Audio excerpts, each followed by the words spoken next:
So imagine standing on this tiny platform, like 140 feet in the air. Oh, wow. That is high. Right. The sheer terrifying roar of the Nile River is just echoing directly below you. And you're standing there knowing that, just an hour ago, you fueled up on a culturally iconic, totally delicious street food meal that cost you exactly $1. I love that. That contrast is just, it's incredible. It really is. And welcome everyone to this deep dive. We are absolutely thrilled to have you with us today. Yeah, thanks for being here. Because that juxtaposition, the $1 street food and the 140-foot drop, it really gets to the heart of what we're talking about today. Exactly. Because usually when travelers envision a trip to East Africa, they get this very narrow, highly curated lens. Right. It's always the khaki outfits, the expensive binoculars, the dawn Jeep rides looking for a lion in the tall savanna grass. Yeah, classic movie version. Exactly. And it's a beautiful image, but it reduces a massive complex region down to a single, highly commercialized export. Well, we are breaking that lens today. Our focus is Uganda, which is widely known across the globe as the Pearl of Africa. And we have a massive stack of diverse sources sitting in front of us to guide us through this. We really do. We've got extreme adventure manuals, local dining breakdowns, cultural demographic overviews, nightlife directories, and even this really rigorous academic analysis of the contemporary art scene. Yeah, by analyzing this specific, really wide-ranging cross-section of sources, our mission today is to uncover the actual multidimensional heartbeat of the country. Right, we want to move far beyond that wildlife safari stereotype, to understand how the people here actually live, create, and just thrive. So whether you're a foodie hunting for the perfect bite, or a total adrenaline junkie, or a contemporary art lover, yeah, or just a curious learner who wants to understand how the world works. Exactly. This deep dive is designed to be your ultimate shortcut to understanding the vibrant, modern pulse of Ugandan life. And to really understand that pulse, you kind of have to look at the baseline cultural framework, starting with a demographic reality that is honestly staggering. Staggering is the right word. Over 50 distinct ethnic groups living within the country's borders. Yeah, the density of that cultural mosaic is profound. Geographically, you have the Baganda in the central region, the Banyankole in the west, the Basoga in the east. Wow, they're really spread out. Right, and the Bakiga in the southwest, and the Akoli in the north, just to name a few of the major ones. And each of these communities carries an entirely distinct linguistic and historical legacy. So with over 50 different groups interacting every single day, the linguistic logistics alone are fascinating. Oh, sure. Like, our sources note that while English and Swahili are the official national languages, Luganda, which is the native language of the Baganda people, it acts as the true lingua franca. Yeah, it doesn't just sit in the background. It functions almost like the primary operating system for commerce, transportation, daily social life, especially in the central regions and the capital. That's a really great way to frame it. Luganda bridges those communication gaps in the marketplace. It does, and you see that same regional distinctiveness reflected in the material culture too, particularly in traditional attire. Oh yeah, the clothing. Like for Buganda women, there is the gomesi. Have you seen pictures of this? I have. It's stunning. It's a striking, vibrant, floor-length dress.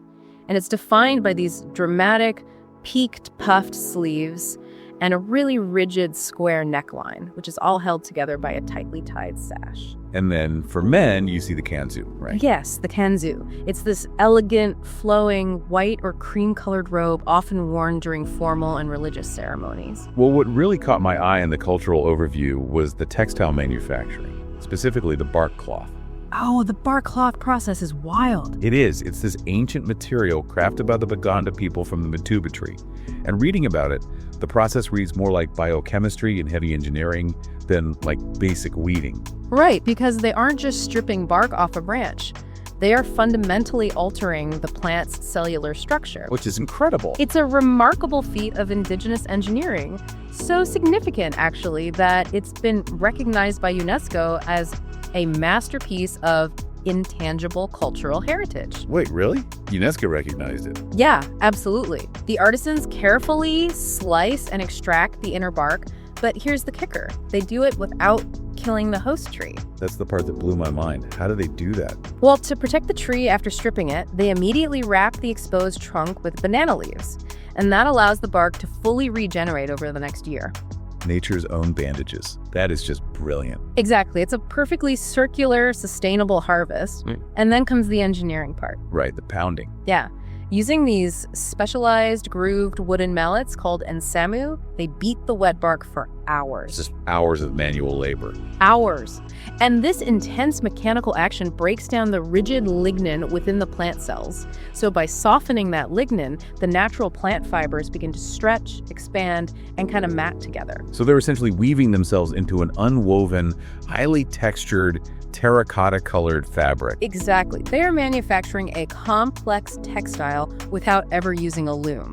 Wow. And that level of resourcefulness, it extends directly into the culinary culture as well. Oh, the food scene is incredible. Sharing meals in Uganda is like the ultimate symbol of hospitality and community. And the diet is heavily anchored by hearty agricultural staples, right? Like you have posho, which is this very dense, filling maize flour porridge. Yeah, posho is everywhere. And matuke, which consists of indigenous green bananas that are steamed and mashed into this savory staple. But looking at the sources, luwumbo really stands out as the culinary crown jewel. Luwumbo is brilliant, honestly, from a thermodynamics and culinary science perspective. Okay, thermodynamics, break that down for us. Well, it's a royal-style stew, typically made with chicken, beef, or fish in a rich ground nut sauce.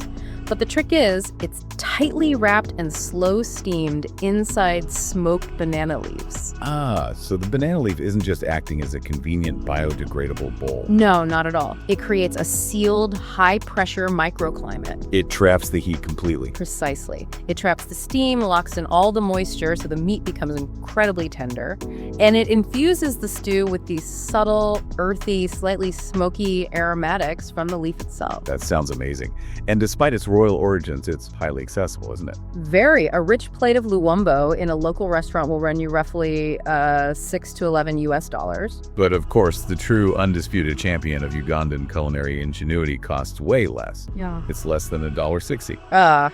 The ultimate street food. Yes, the Rolex. And we should definitely clarify for the listener, we are not talking about a luxury Swiss watch here. Definitely not. No, we are talking about a massive omelet. It's cooked rapidly on a flat iron with chopped tomatoes, onions, and cabbage. Yeah, and then it's rolled hot inside a flaky, pan-fried chapati flatbread. Right, so rolled eggs eventually became Rolex. I love how that name evolved. Me too. Yeah. And you eat it fresh and burning hot right off the street-side charcoal stove, which, is naturally the best food safety protocol anyway. Totally. And it's seamlessly adaptable for halal or vegetarian diets too, given the large Muslim community and just the sheer abundance of fresh produce. But I'm really curious about the socioeconomics of this. Like, how does a simple street food wrap become a cornerstone of national identity? It's basically a perfect case study in how necessity breeds culture. The Rolex originated around university campuses, particularly Maker University. Okay, hungry college students. Makes sense. Exactly. Students needed maximum caloric density heavy, satisfying carbs from the chapati, cheap protein from the egg, and they needed it delivered fast and affordably. Right. But because these vendors operate on street corners with open charcoal stoves, the preparation takes a few minutes. And during those minutes, the customer and the vendor talk. Other customers line up. Oh, so the Rolex stand inadvertently becomes like the neighborhood water cooler. Exactly. It's a micro hub of community interaction. Right. You aren't just buying calories, you're participating in a daily social ritual. And that ritual transcended its humble student origins to become a real point of national pride. It's like the ultimate portable energy bar of East Africa, but with so much cultural weight behind it. For sure. And the same ingenuity used to create a vibrant street food economy out of a flatbread and an egg, well, it's mirrored in how Ugandans have engineered their geography. We are moving away from the street stalls now. Yes, we are heading to the rushing waters of Jinja, which is heavily branded as the adventure capital of East Africa. And Jinja's entire economy is completely dictated by its extreme hydrology. Right, because it sits precisely where Lake Victoria, the largest tropical lake in the world, funnels into the Victoria Nile. Yeah, when you look at the map, Lake Victoria is this massive inland sea, and its major outlet is the singular choke point in Jinja. So when a body of water that massive hits a bottleneck, the volumetric flow rate just goes off the charts. It's insane, and that intense hydraulic pressure creates legendary whitewater rapids, specifically grade 3 to grade 5. The names alone are terrifying. The guides are navigating commercial rafts through violent drops with intimidating names like The Bad Place and Big Brother. And for context, if you, our listener, are new to river classifications, Grade 5 is essentially the absolute limit of commercial navigability. Like you literally can't go higher without it being unrunnable. Right. The water is highly aerated, meaning it's basically half air, half water. So the rafts literally lose buoyancy. Oh, wow. I never thought about the aeration. Yeah. You are dealing with massive cushion waves, powerful underwater hydraulics, and sheer drops. The physical challenge is immense. Okay, I have to play devil's advocate here, though. Go for it. Because, okay, bungee jumping 140 feet off a platform over the Nile. Yeah. Especially where you can opt for the water touch and literally plunge your upper body into the river before rebounding. Being dunked like a giant human teabag. Exactly. Being dunked like a human teabag, plus navigating grade 5 rapids. It all feels very, I don't know, imported. Like, is Jinja's adventure scene an authentic part of Ugandan life? Or is it just a colonial-style playground built by expats for Western thrill seekers? That is a crucial question. And historically, you're right, the early extreme sports infrastructure was indeed driven by foreign operators who brought in the equipment and the initial capital. Okay, so it did start that way. It did. However, today, the industry is deeply, deeply integrated into the local economy. How so? Well, the senior river guides, the safety kayakers, the logistics managers, the hospitality staff, they are overwhelmingly local Ugandans who have grown up on the river and completely mastered its currents. Oh, that's awesome. Furthermore, this ecotourism model has incentivized the fierce protection of the riverbanks from industrial degradation. The river sustains these local communities economically, which makes the adventure scene fundamentally tied to local livelihoods. That makes perfect sense. Yeah. If you engineer a way to monetize the extreme water, you have a massive financial incentive to protect the source. Exactly. But surely a grade 5 rapid isn't scalable for mass tourism. Like, if Jinja relies on this river economically, they must have engineered ways to monetize the flat water too, right? Oh, they absolutely have. The river is carefully and naturally zoned. So above and between the major rapids, the Nile is surprisingly tranquil. Okay, so you don't have to get tossed out of a raft. No, definitely not. So for travelers who don't want to free fall 44 meters, operators have built up a massive infrastructure around serene, low-impact activities. Yeah, our sources highlight stand-up paddleboarding on the flat water sections and peaceful horseback safaris along the lush green banks. You can also rent quad bikes to ride through the surrounding local villages and forests. It's beautiful. And what about the fishing? Oh, you have a thriving sport fishing industry on Lake Victoria targeting the Nile perch. So those things are huge, right? Massive. It's an apex predator fish that can grow to astonishing sizes. Or, you can simply book a sunset riverboat cruise, sit back with a drink, and watch the local bird life. So the tourism operators have masterfully utilized every single dynamic of the river's flow, from the chaotic, churning rapids to the glassy, calm flats. Ensuring the majesty of the Nile is accessible on any traveler's terms. Okay, so we've navigated the geography of the Nile. Now, as we move into the evening, we travel to the capital city, Kampala, where the focus shifts from physical engineering to cultural engineering. Yes, the energy completely shifts here from physical adrenaline to creative and rhythmic expression. Because Kampala is currently undergoing a massive contemporary art renaissance. And what stands out in the academic sources is how heavily this is driven by grassroots collective willpower. Absolutely. To understand the modern art scene in Kampala, you really have to look at the funding models, or, well, rather, the lack thereof. Unlike major Western cities with heavily endowed municipal art museums or massive institutional grants, Kampala's contemporary scene relies almost entirely on independent spaces. But it does have a deep historic academic anchor, right? The Maker Art Gallery. Yes. It's tied to the Margaret Trowell School of Industrial and Fine Art, which was founded way back in 1937. It's actually the oldest dedicated higher education art institution on the African continent. That's right. So there is this rigorous intellectual foundation, but the actual commercial momentum is happening in these independent spaces. Like the Afri Art Gallery or AG. Yes, AG. This is a highly professional commercial powerhouse. They curate regional artists and actively manage the complex logistics of shipping large-scale contemporary African art to major global fairs. So AG essentially functions as the commercial bridge from Kampala to the global market. Exactly. But what's fascinating is the ecosystem that surrounds it. When AG relocated to a larger space in the city center, it left a physical vacuum in its old neighborhood. And nature abhors a vacuum. Always. That space was immediately taken over by the Zenson Gallery, which is run by a multimedia artist. And then you also have the AKA Gallery, acting as an incubator for fresh graduates out of Maker to showcase alongside established names. Yeah, but the Umoja Gallery is the one that really illustrates this community resourcefulness perfectly. Tell me about Umoja.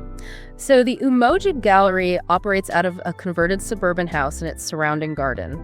It is a collective of about 40 different artists. 40. Yeah.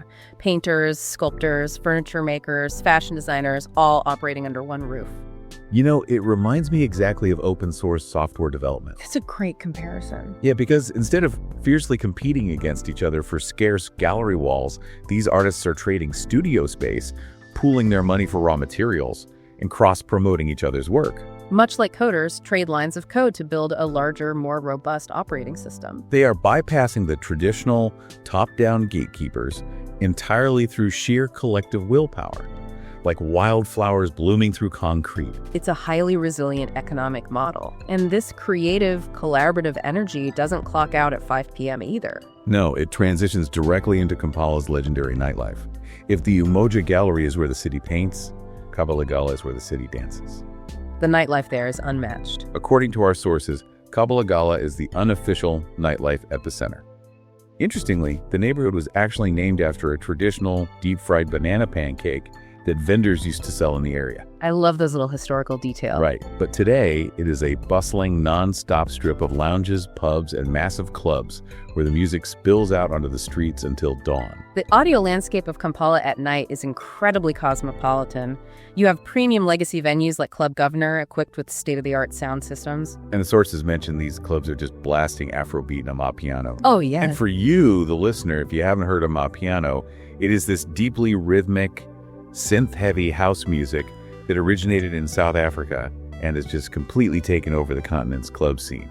You have that high BPM strobe lit energy at trendy places like Club Illusion, too. Or, you know, if you want something a bit more elevated, you can go up to the Skies Hotel rooftop in Neguru.